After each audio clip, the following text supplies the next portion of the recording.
মাঠ পর্যায়ে কর্মরত কৃষি সম্প্রসারণ অধিদপ্তরের সকল কর্মকর্তাদের প্রতি মহাপরিচালকের নির্দেশনা। আজ থেকে শুরু হলো আশ্বিন মাস।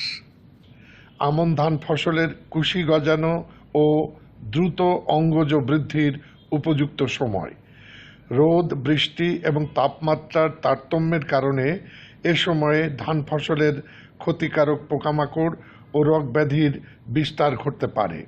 এ বিষয়টি বিবেচনায় নিয়ে মাঠ পর্যায়ে যে সকল কার্যক্রম সর্বোচ্চ গুরুত্ব দিয়ে বাস্তবায়ন করতে হবে তা হলো: শতভাগ রোপা আমন ধানের জমিতে পর্যাপ্ত মৃত এবং জীবিত পার্সিংয়ের ব্যবস্থা গ্রহণ করা, অতন্দ্র জরিপের কার্যক্রম জোরদার করে আমন ধান খেতে রোগ ও পোকামাকড়ের উপস্থিতি মনিটরিং করা এবং ক্ষতিকারক মাত্রার কাছাকাছি আসা মাত্রই প্রতিকারমূলক ব্যবস্থা গ্রহণ করা।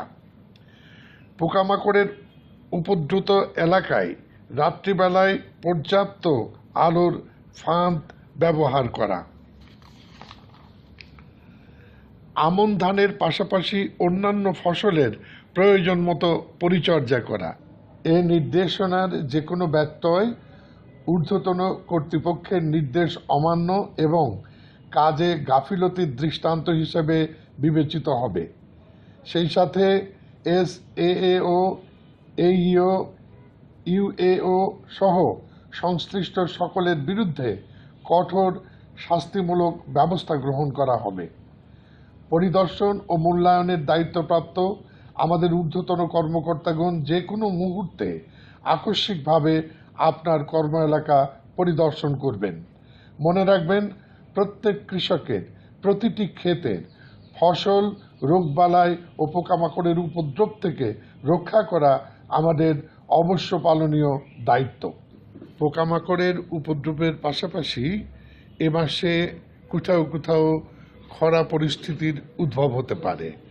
খরা পরিস্থিতির মোকাবেলায় আমাদের অবশ্যই আমন ধান রক্ষায় সম্পূরক সেচের ব্যবস্থা করতে হবে।